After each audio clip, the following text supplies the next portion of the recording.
Sea. He died in the year 1405 and was buried in the Korean War mausoleum beneath a giant jade slab. On the tombstone, the warning inscription was allegedly carved: "Whoever disturbs my rest will unleash a conqueror more terrible than I." For over 500 years, this inscription remained unchecked. In June of the year 1941, a Soviet expedition arrived in Samarkand. Leading the expedition was anthropologist Mikhail Gerasimov, a man who could reconstruct faces from skulls. The mission was scientific, to confirm if Timur truly rested within the tomb and to study his remains. Local elders approached the archaeologist's camp, pleading with him not to disturb the grave. Filmmaker Malik Kayumov, documenting the process, recounted how the elders wrote an ancient book in Arabic. It reportedly read, "Whoever opens Tamerlane's tomb will unleash a spirit of war, and a slaughter so terrible the world has never seen." The scientists did not believe them. Excavation began on the 16th of June. On the 20th of June, the sarcophagus lid was moved, and a cloud of steam with a sharp camphor smell rose from the tomb. Gerasimov extracted the skull and confirmed it was Timur. One leg shorter than the other, a reddish beard, and signs of wounds. The next day, the 21st of June, the newspaper Izvestia published a note about the discovery. And early on the morning of the 22nd of June, Nazi Germany invaded the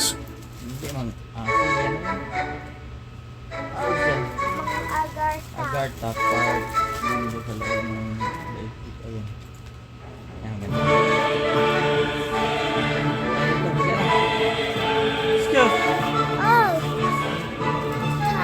Ayon sa mga sinaunang paniniwala, ang isa pang mundo ay hindi matatagpuan sa kalawakan, kundi ito ay nasa loob ng ating daigdig. Ang tawag sa lugar na to ay Agartha. Sa Hinduism naman, ang tawag dito ay Aryabharta. Ito ay isang inner world na kung saan naninirahan ng mga iba pang sibilisasyon at nilalang na mas matalino at mas dalubhasa sa mga tao sa larangan ng teknolohiya. Ang pinakasentro ng lugar na ito ay tinatawag na Shambhala.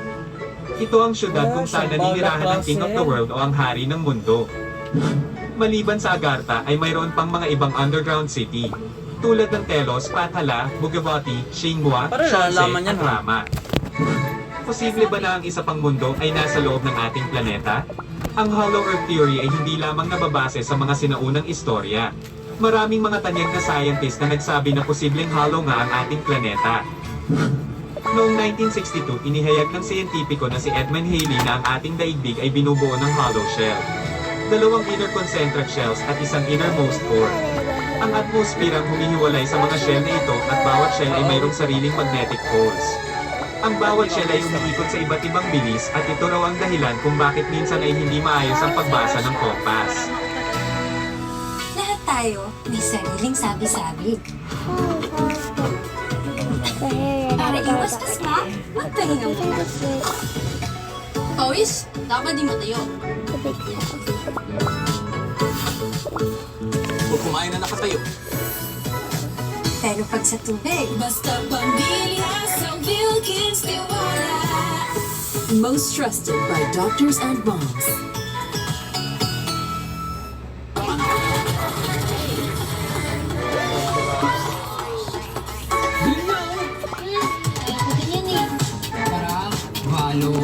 Traffic na tubong-tubong. Oo.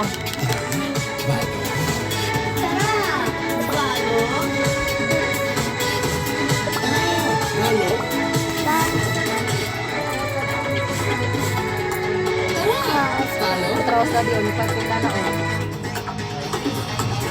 tara! Palitan ito na nagkulot, palitan na. Ano ko yung ganahan? Palitan ako mo. Si May ganana po diyang suot. Hindi Pati ba't short. nakakapagtakang isipin na kahit moderno na Kampal ni ang May panahon pati natin ngayon? short. Isang innermost core.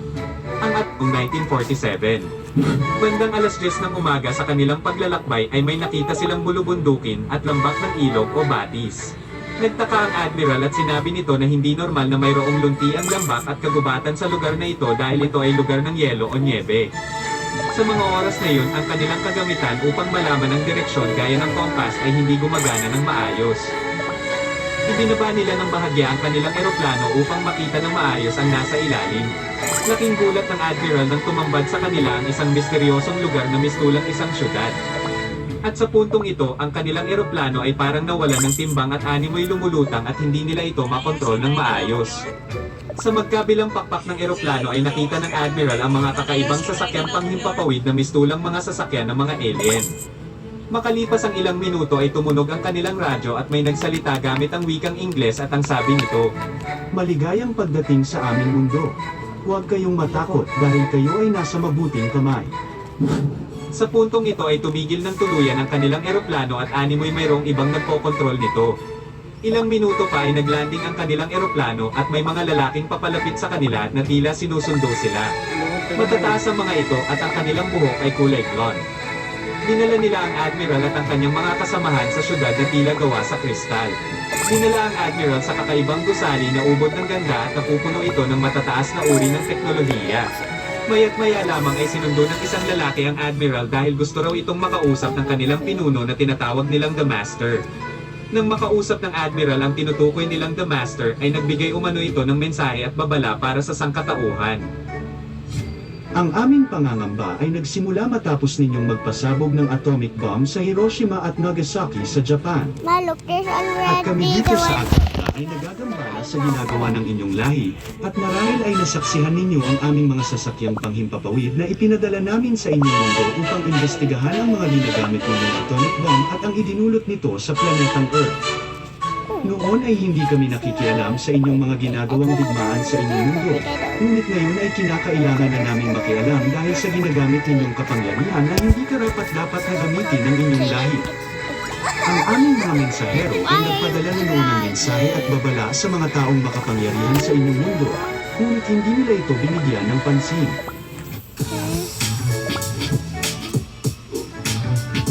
Sariya pala. Wala nag-ano tayo.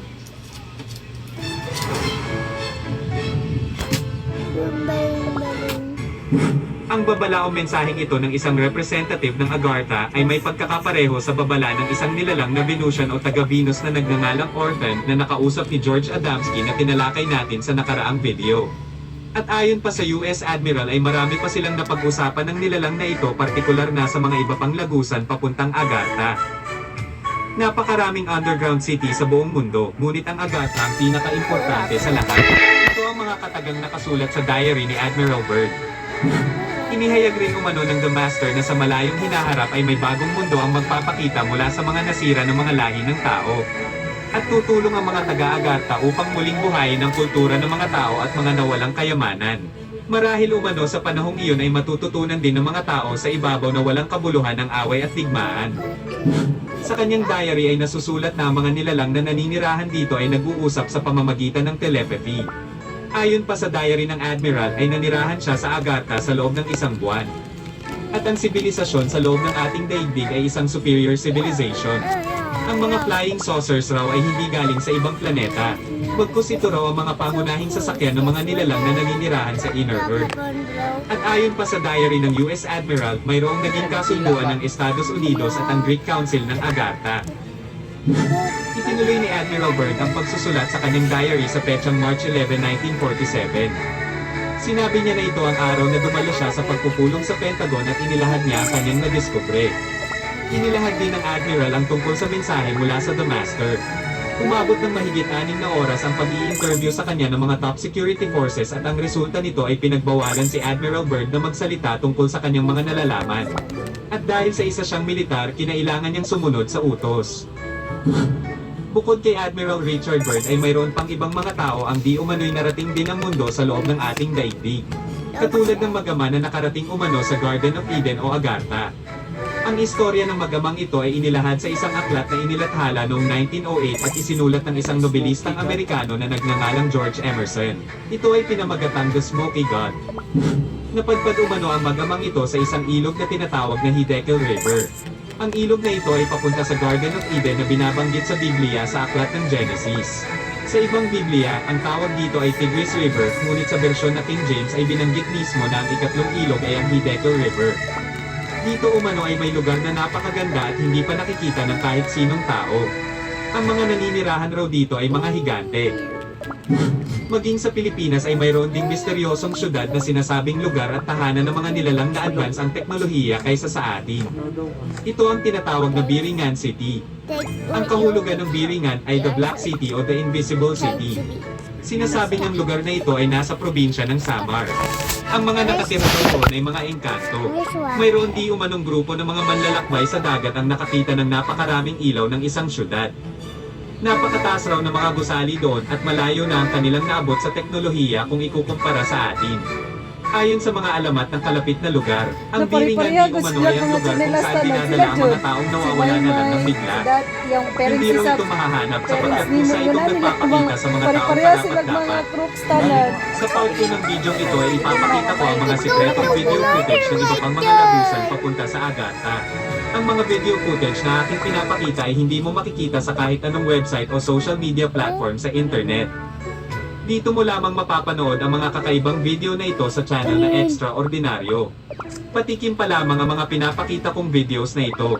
Inaanyayahan ko kayong mag-subscribe sa ating YouTube channel upang updated ka sa mga bagong upload na videos.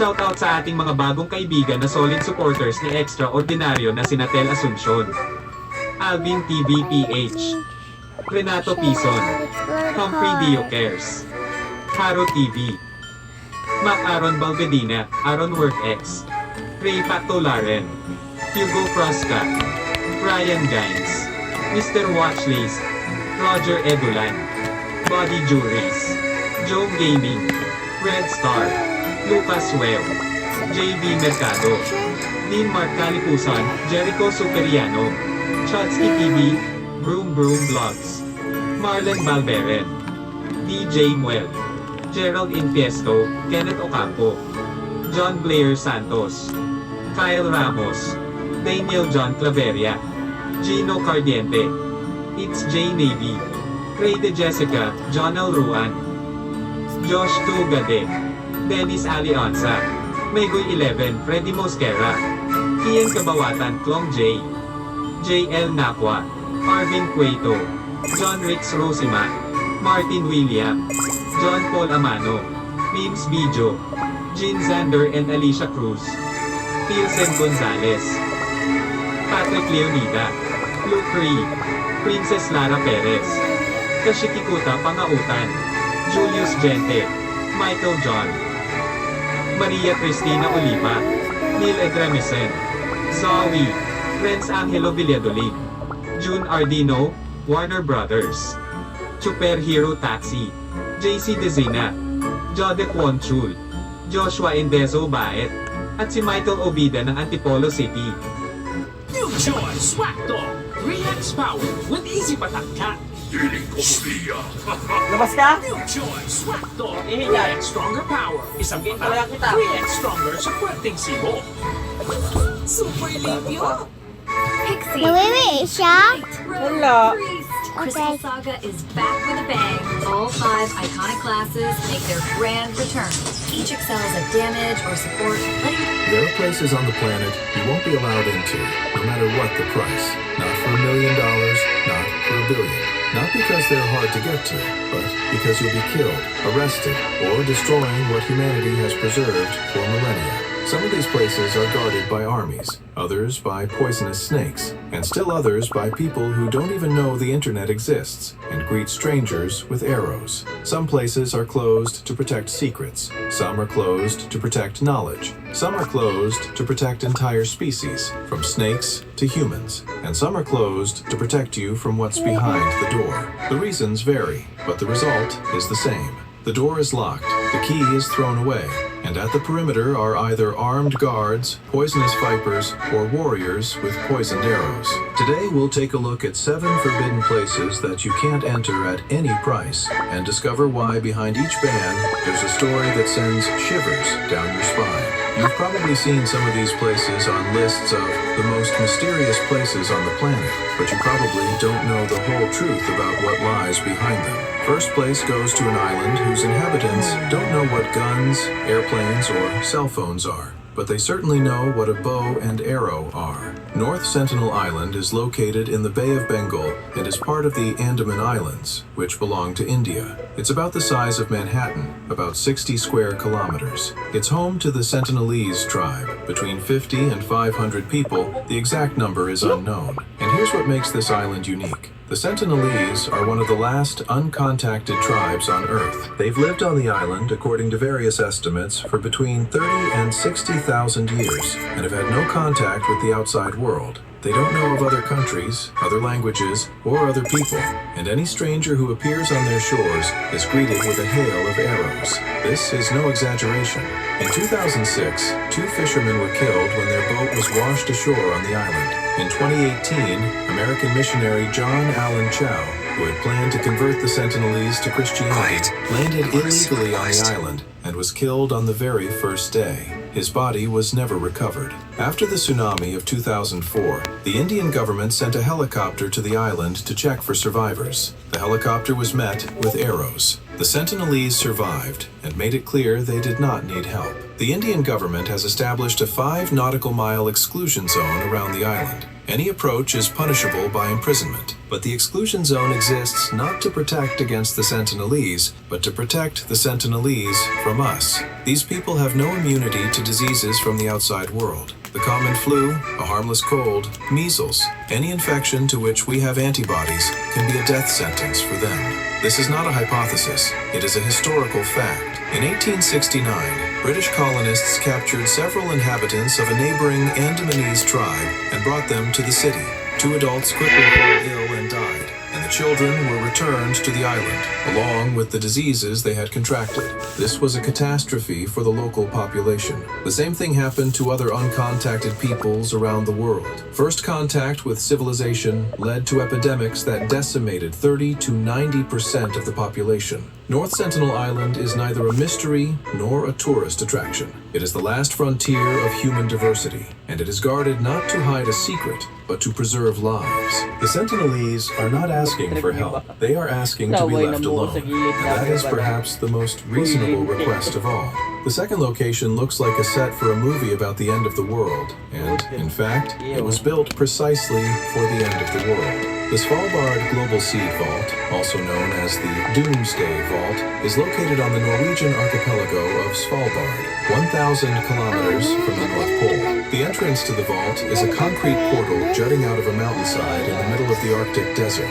Beyond it is a 120-meter-long tunnel leading deep into the mountain to 3 chambers where over 1 million seed samples from around the world are stored at minus 18 degrees Celsius. Wheat from Syria, rice from Thailand, corn from Mexico, potatoes from Peru. Practically every agricultural crop that feeds humanity has its own counterpart here. Why is this necessary? Imagine a war, a pandemic, a climate catastrophe, or a supervolcanic eruption destroys the agriculture of an entire region. Varieties of wheat, rice, and corn, developed over centuries of painstaking selection, disappear forever. The genetic diversity that accumulated over thousands of years is erased. Famine sets in, and it's impossible to restore the lost varieties because they exist nowhere else. The Svalbard Vault is an insurance policy for the entire planet. If the original is lost, a copy can be retrieved and a new one can be started. This isn't a theory, it's already happened. In 2015, the International Center for Agricultural Research in the Dry Areas, based in Aleppo, Syria, turned to the vault for seeds. Their own gene bank, one of the largest in the Middle East, was destroyed during the Civil War. Svalbard provided copies, and the scientists were able to rebuild the collection in a new laboratory in Morocco. This was the first time in history that the Doomsday Vault fulfilled its primary function, proving that it was not just a symbol, but a working tool for survival. The vault is built to survive anything: nuclear war, earthquakes, rising sea levels. It's located high enough above sea level and deep enough in the permafrost that the seeds remain frozen even during a complete power outage. No one is allowed inside except technical staff, and that Get ready for a Wild West adventure. Play Wild Bonnie Showdown at Bet88. Choose your luck from over Ang nilalaman ng ating video. Dude, stop! Mula sa kalamidad na nakuhanan ng kamera hanggang sa kakaibang nilalang sa kagubatan, naririto ang 6 na video na siguradong hindi magpapatulog sa inyo ngayong gabi. Pero bago ang lahat, huwag kalimutang mag-subscribe, i-like at pindutin ang notification bell para lagi kang updated sa ating mga bagong video.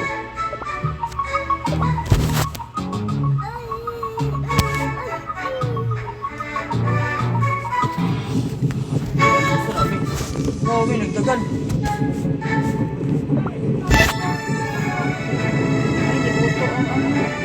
Noong June 2, 2025, ang tinaguriang Europe's most active volcano na Mount Etna ay biglang sumabog, dahilan upang magbigay ito ng makapal na usok at abo na umabot hanggang sa kalamitan ng Sicily, Italy. Ang mga turista na papalapit sa bulkan ay kani-kanilang takbuhan upang sa kanilang kaligtasan. Isa rin itong patunay kung gaano kalakas, ngunit mapanganib din ang kalikasan. Viral ngayon sa internet ang dalawang nakakamangha ngunit lubhang nakakatakot na tornado na ito na nangyari sa magkaibang lugar. I promise. That is so close. No. I think it's Wow. You ever seen anything like this? No, sometimes.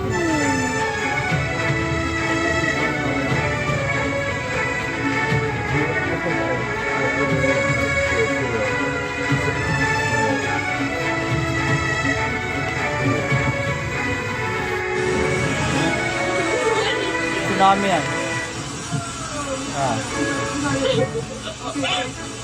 Isang napakalawak at napakalakas na tornado naman ang naminsala sa lugar na ito na naganap Tornado, noong March mana. 2023, dahilan upang mawasak ang lahat ng dinaanan nito. Grabe naman, oy. Tanawan. Dude, stop! Go straight, go straight, go straight. I'm stopping short. Walang pag-aalinlangan namang tumalo ng isang Wala, lalaki na ma. ito mula sa daungan, subalit pagkatalong niya sa tubig, makalipas lamang ang ilang sandali, ay tila ba pinagsisihan na niya agad ang kanyang pagtalong Walahan. nito sa tubig. Kinain na short. Panoorin ninyong mabuti. Ano nangyari? Ay, kusog ang alon.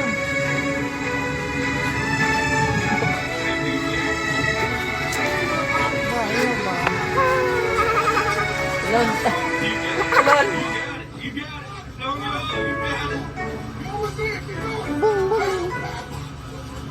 Alon. Alon.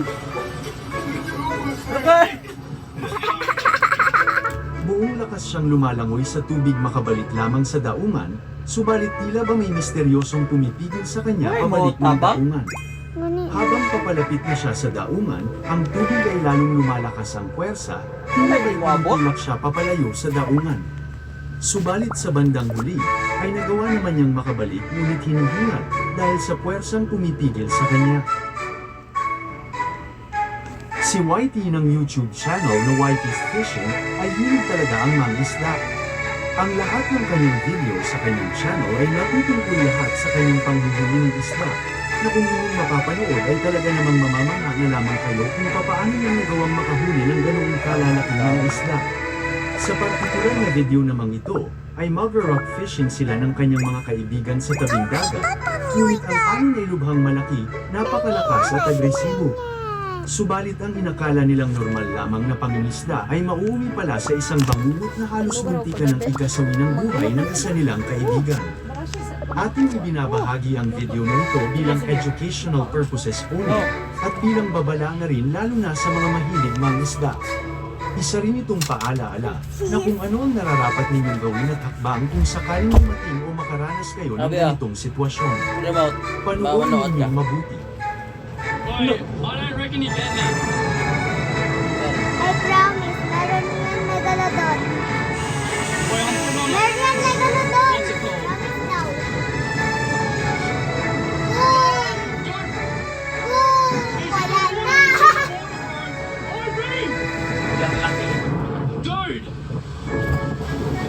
Dude, just try and swim towards us, bro. Oi, oi. Try to slow. Oi, you just be on wave watch.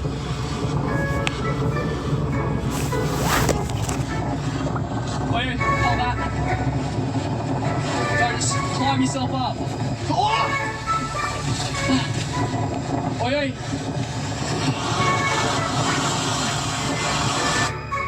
dude! Oh, big one! You're gonna have to come up, dude. Try come up. Hold that. Oh, dude, you're gonna please. Don't worry about the rod. It's just... Yeah, hold this. Don't climb. Alright, try get a foot, Greg. Just... Inakala nila na maliligtas na ang kanilang kaibigan, subalit sa lakas ng puwersa ng hampas ng alon, ay muli siyang nahulog. Ngunit pati ang isa nilang kasamahan ay muntikan na ring anurin ng alon. Can't stop finger combing my hair. Try the new Palmolive Naturals. Mang inasal pork barbecue. Dapat with rice. Soaked sa smoky sweet. Ulam with rice. Siksik sa meaty pork. Umaapaw sa smoky sweet marinade. Mang inasal pork barbecue with rice. A perfect combination.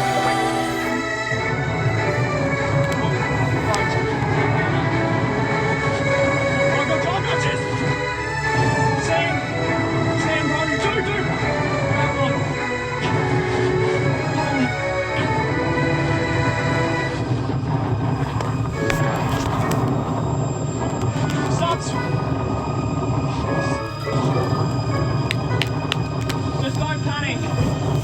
Oi, just come this way.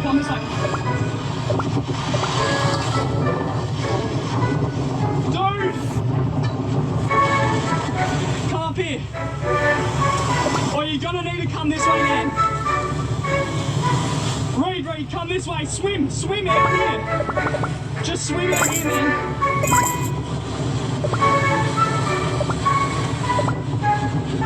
Sam, get ready. Just swim up. I reckon just try climb the rocks. Yeah, you're up. Go. Just start climbing. You gotta swim this way. Just stay calm. That's all you can do.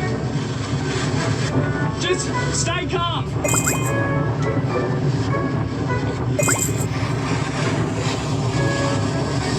Oi, start swimming in a bit. You can't.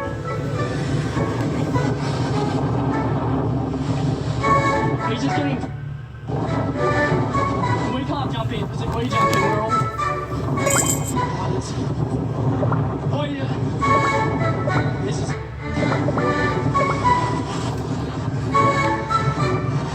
Alright, grab it.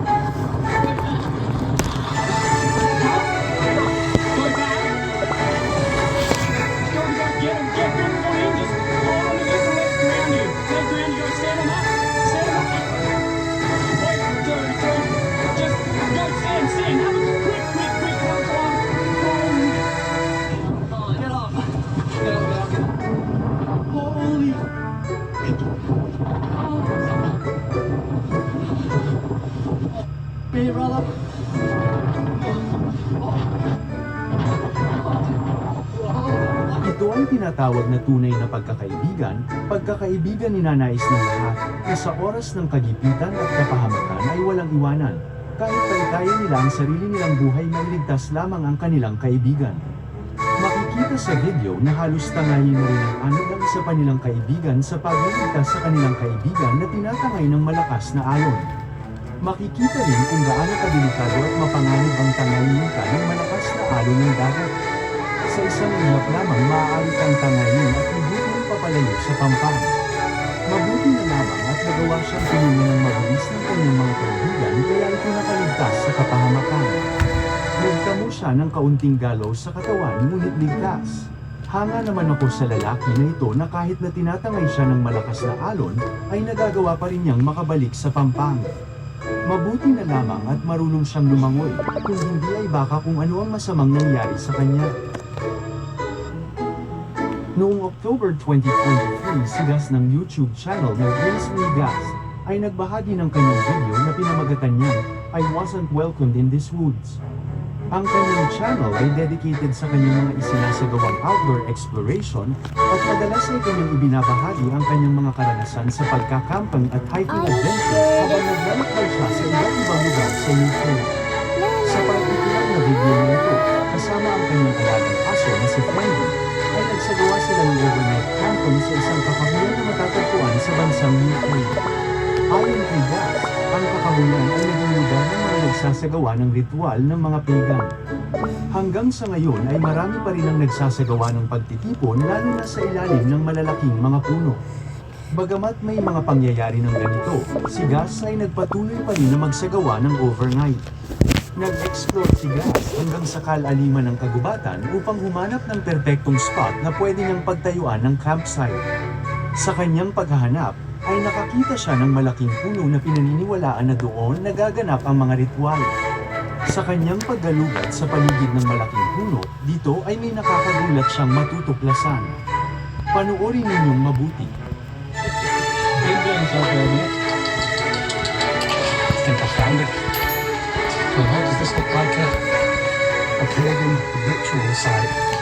I'll tell you one thing, it looks creepy. So,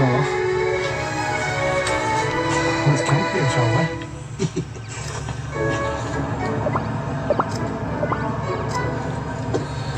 I can't see any Shines brilliantly tonight. pagan markings or like that. The moon shines brightly tonight. The moon shines brightly tonight.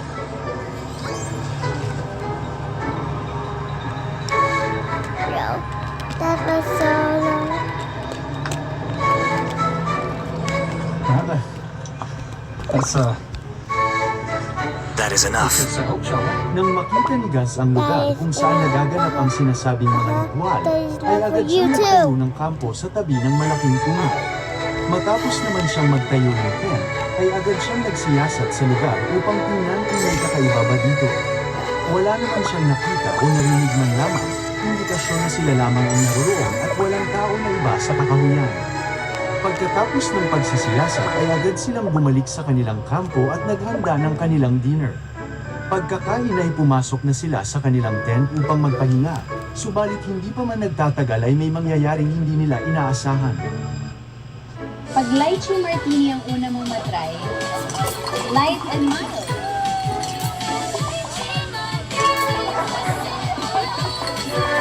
Sa una pa lang, masarap na to!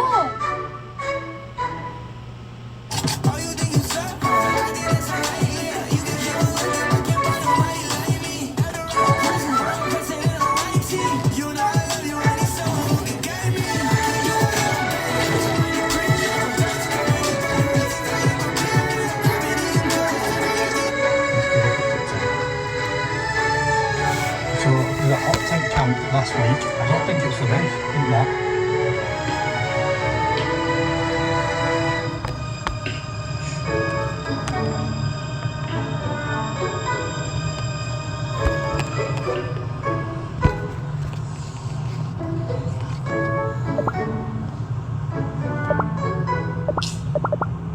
Pinapakinggan niya kung saan nagmumula ang misteryosong ingay. Ang tunog ay halos tumagal ng mahigit 10 minuto, kaya naman hindi mapakali si Gus dahil sa kanyang patuloy na naririnig. Subalit makalipas ang mahigit 10 minuto, ang ingay ay tumigil na. Kaya naman inisip na lamang ni Gus na maaaring nahuhulog lamang itong mga sanga dulot ng malakas na hangin. Subalit makalipas muli ang ilang minuto ay narinig muli nila ang ingay, subalit sa pagkakataon nito, ay mas malakas na tila ba papalapit ng papalapit sa kanila.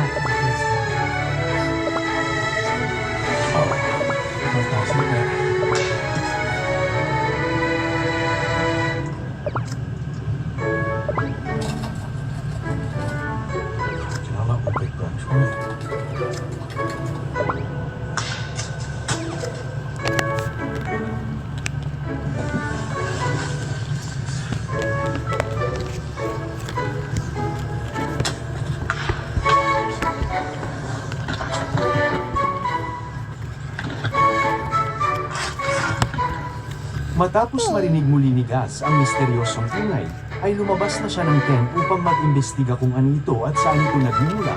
Subalit wala naman siyang nakita na posibleng pagmumula nito. Kung inyong pakikinggan mabuti, ang tunog ay tila ba nagmumula sa mga sanga na pinuputol. Pakinggan ninyong mabuti. Kung ito man ay pinuputol na sanga ng puno, ang sitwasyon ay mas lalong nakakabahala lalo na ang lugar na pinagtayuan niya ng kanilang tent ay katabi lamang ng lugar kung saan isinasagawa ang mga ritual. Hindi naman inisip ni Gus na posibleng kagagawan nito ng kulto, sa halip ay bumalik na lamang muli siya sa loob ng tent upang mamahinga. Subalit hindi pa man nagtatagal si Gus sa loob, ay may biglang magpapabago ng kanilang sitwasyon. Panoorin ninyong mabuti. Branches and they're pretty close, but I checked to make sure they were all in there because they're all here, so. Alright, come on.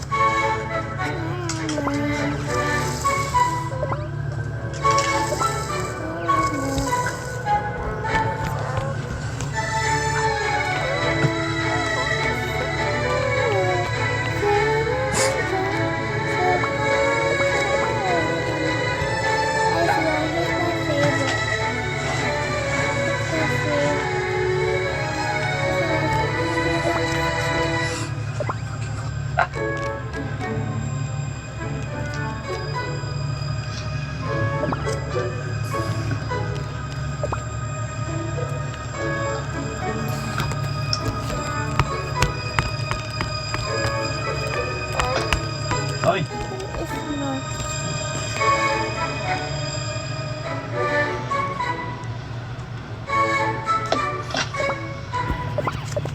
Let's go now.